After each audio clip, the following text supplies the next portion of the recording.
Hi friends, welcome back to our YouTube channel. Today we have to discuss about floating point multiplication in computer architecture course, computer organization course, computer organization and architecture course. Generally, a floating point can be represented in IEEE standard format as mantissa into base power exponent.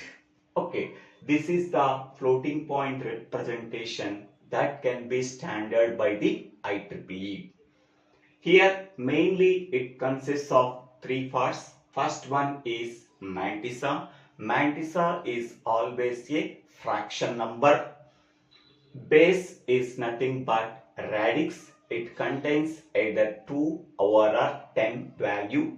If the base value is 2, then it can be called as binary floating point number. If base value is 10, it can be called as decimal floating point number. Exponent contains either positive value or a negative value.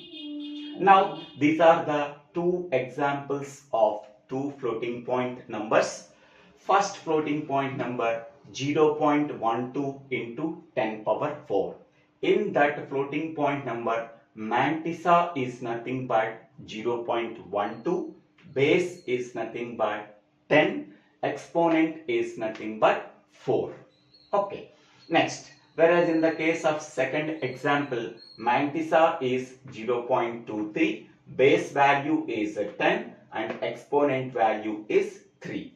Here the exponent value may contain either positive value or a negative value but not contain any fraction value. Now we can multiply these two floating point numbers. The first floating point number 0.12 into 10 power 4 can be called as multiplicand.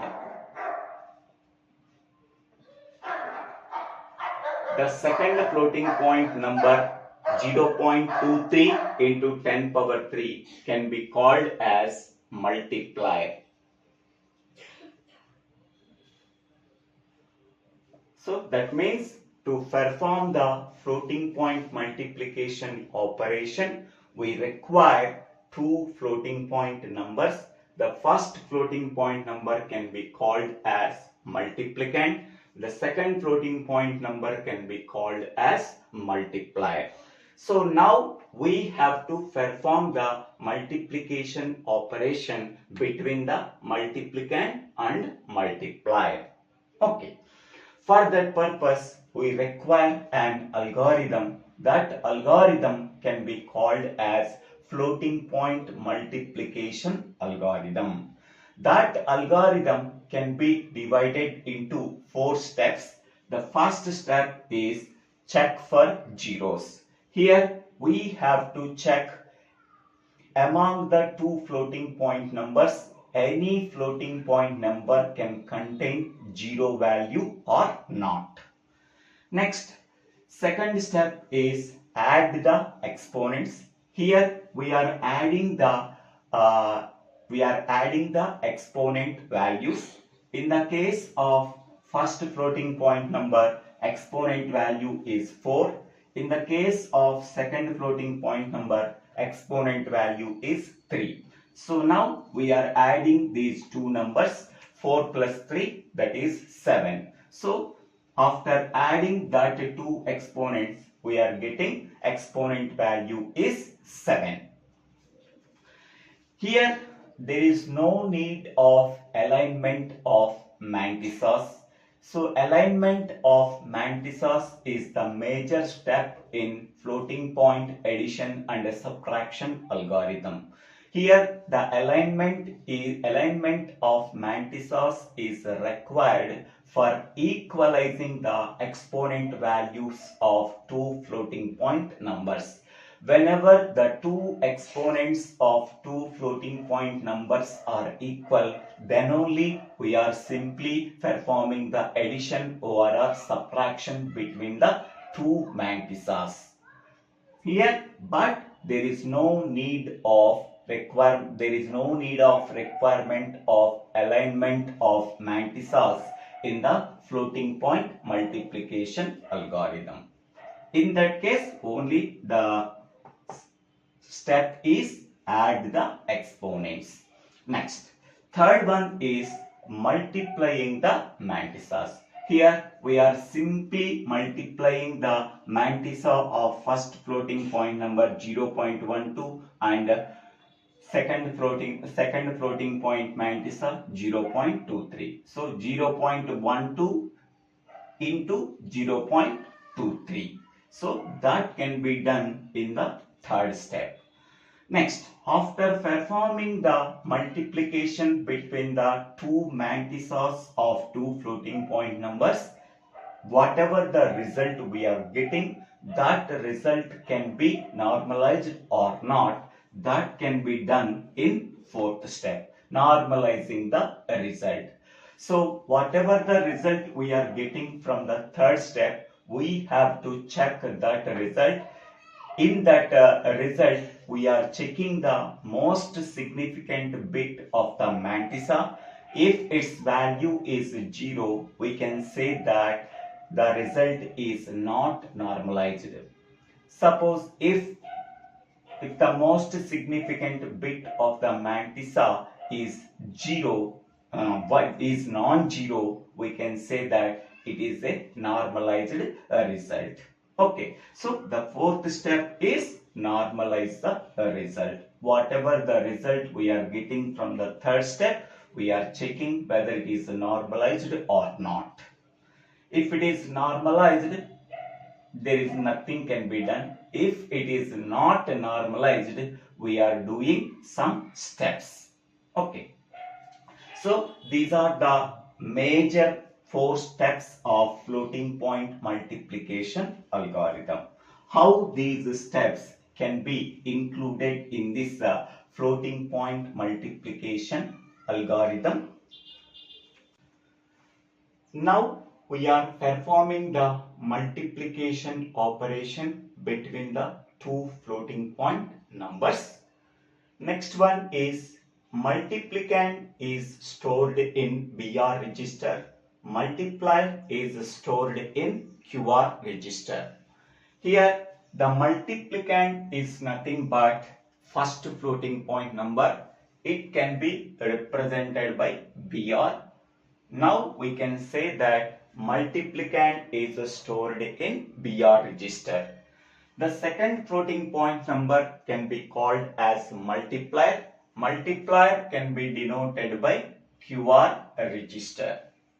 So now QR register contains the value 0.23 into 10 power 3. That is nothing but multiplier. So multiplicand is stored in BR register. Multiplier is stored in QR register. Now we can go for the first step, check for zeros. Now we have to check whether BR value contains 0 or not and QR value contains 0 or not. So first we have to check the BR value. Suppose BR value contains 0. That means multiplicand value is 0. We know that among the two floating point numbers, one floating point number value is 0. That 0 can be multiplied with the second floating point number. Then we are getting the 0 value. 0 is multiplied with anything, then we are getting the 0 value. Now the result value is 0 after performing the multiplication when BR contains 0. That 0 can be transferred to AC register. AC register always contains the result of the multiplication operation. Then we have to stop the procedure. We can say that the product or result is stored in AC register. Now, second case, when BR value is not equal to 0. That means multiplicand is not 0. That means multiplicand contains a non-zero value.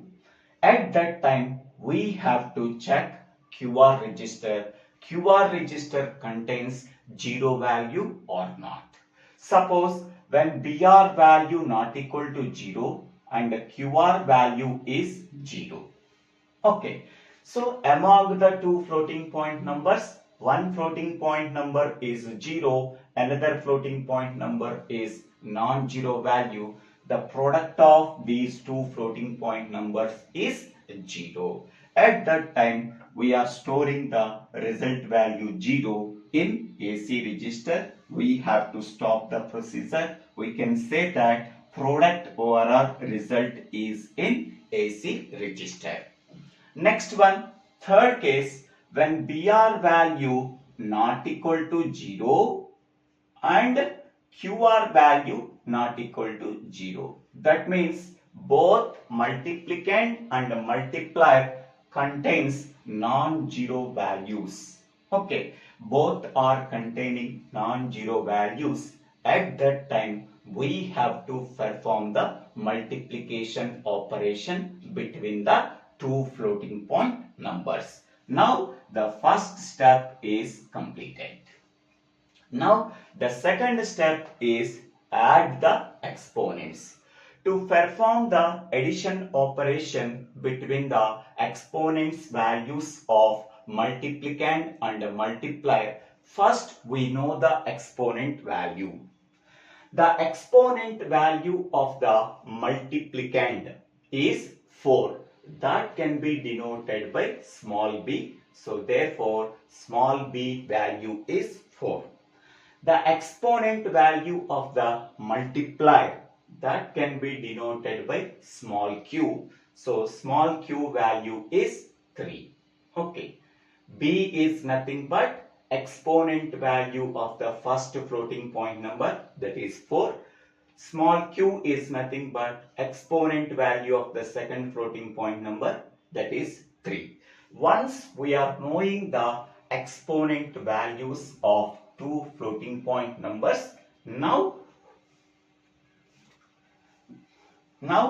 what is the step we have to follow? Whatever the value that is present in small q, that can be assigned to small a. So now a contains the q value, that is 3.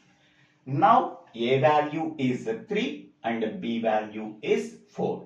We are performing the addition operation between a and b value, but not between b and q. Okay. Once we are knowing the a and b value, then we are performing the addition operation between a and b exponent values. Whatever the result we are getting, that result can be transferred to a. So that is nothing but a is equal to a plus b. A value is 3, b value 4, that is 7. 7 can be assigned to the variable a. So now a value contains 7. Next one is a equal to a minus bias.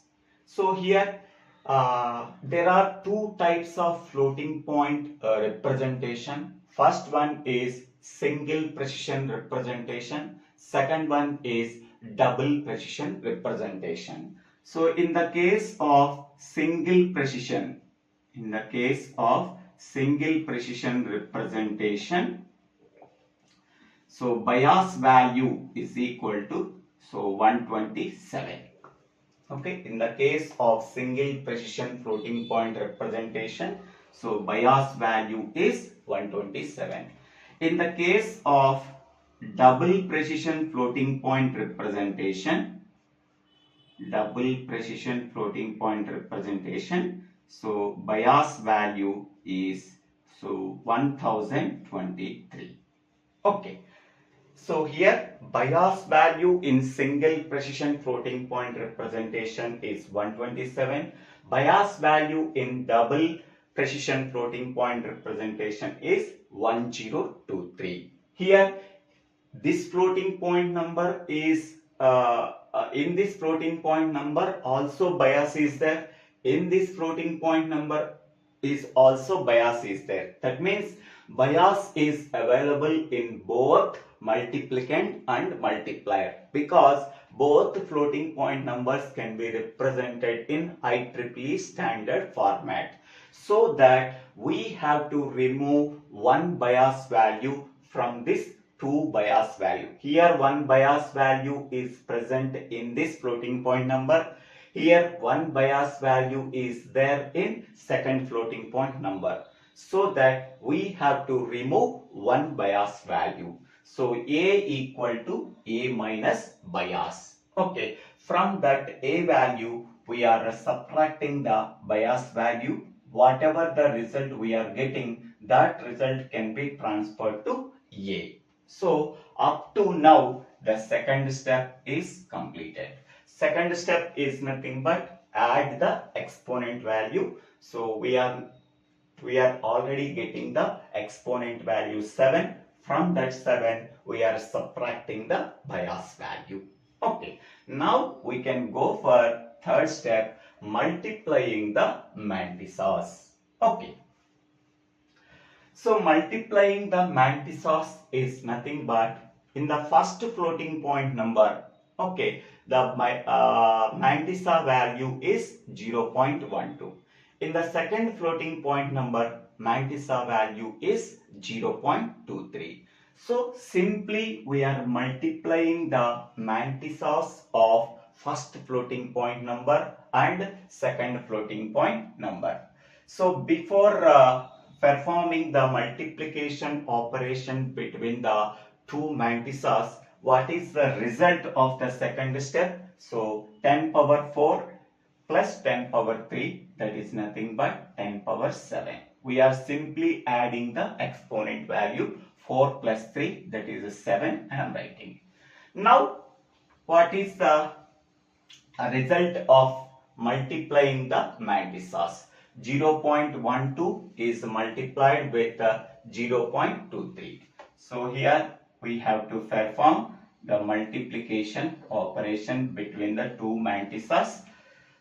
So 12 3s 36, 12 2s 24 plus 7 3 27. So 0.0276. So 0.0276. So this is the result we are getting after multiplying the two mantissas. So the result is 0.0276. Okay, so third step is also completed. After completing the third step, what is the result we are getting? 0.0276 into 10 power 7. Now the fourth step is whether the result we are getting from the third step is normalized or not. Okay. So for that purpose, we have to check the most significant bit value in the result we are getting from the third step. If the most significant bit value can be denoted by A1. So now A1 value is 0. So this is the most significant bit in the result we are getting from the third step. So now we are checking that that bit can be represented by A1. Now A1 value is 0. Now we have to check A1 value. A1 is nothing but most significant bit in the mantissa of the result we are getting from the third step. So if that result value is 0, we can say that this result is not normalized. Okay, we can also say that the underflow condition is occurred. The result is not normalized, and when the most significant bit value is 0, we can say that underflow is occurred. Okay, so when underflow is occurred, that means A1 value is equal to 0. What steps we have to follow? So perform the shift left operation on that result. So after performing the shift left operation, so what we are getting? So that is 0.276. Next, we are decrementing the exponent value by 1. Exponent value is 7, then it can be decremented by 1. So 0.276 into 10 power 6. Okay. So after performing this step, now again we are checking the most significant bit value. In that result, the most significant bit value contains non-zero value. So whenever the most significant bit contains non-zero value, that means A1 not equal to 0, we can say that the result is normalized. Okay, after performing this step, so what is the result we are getting? 0.276 into 10 power 6. Now observing the most significant bit value, that is 2. 2 is nothing but non-zero value. Now we can say that the result is normalized. So then we have to stop the procedure and we can say that the product is in AC register. This value is stored in AC register. Okay. Suppose after getting the result from the third step, so in that result, check the A1 bit value. If the A1 bit value is equal to 1, that means it contains non-zero value. It contains non-zero value. Then we can say that the result is normalized. Then we can say that product over result is stored in AC register. Okay, so this is the fourth step, normalizing the result. So normalizing the result is nothing but after completing the third step, whatever the result we are getting, okay, if that in that result we are checking the most significant bit value. If the most significant bit value in the most significant bit value contains non-zero value. Okay, at that time we can say that A1 is equal to 1. Okay, then we can say that the result is normalized and the product over result is stored in AC register. After checking the result that we are getting from the third step, suppose the most significant bit value is 0, that means A1 value is equal to 0, we can say that the result is not normalized and underflow is occurred. Next, how to get the normalized result or how to remove the underflow condition. For that purpose, we have to do these two steps. Okay. So shift left operation can be performed on AQ. So after performing the shift left operation, then we are getting 0.276, then decrementing the exponent value. In that exponent value, that is a 7, that can be decremented by 1, that is 6. After performing these two steps, again we are checking the most significant bit value. It contains non-zero value. Then we can say that the result is normalized. Then we have to stop the procedure and we can say that product over result is stored in AC register. Okay, so this is the flowchart or algorithm for floating point multiplication. Okay, so the first step is check for zeros. Up to this point, check for zeros. The second step is add the exponents. Up to this point, this is the second step. The third step is multiplying the mantissas. This is the third step. And fourth step is normalize the result. So this is the fourth step. Finally, we are getting the result value that is stored in AC register. I hope all of you understanding this video. If you have any doubts in this video, please put your doubts in the comment section. I will try to clarify your doubts. In the comment box, I will give the entire playlist of computer architecture, overall computer organization and architecture playlist. Please go through that playlist and understanding the videos and getting the more marks in the examination. If you really understanding this video, please subscribe my YouTube channel. So Divvela Srinivasa. After subscribing my YouTube channel, click on the bell icon to get the future updates in my YouTube channel. Thank you one and all for watching this video.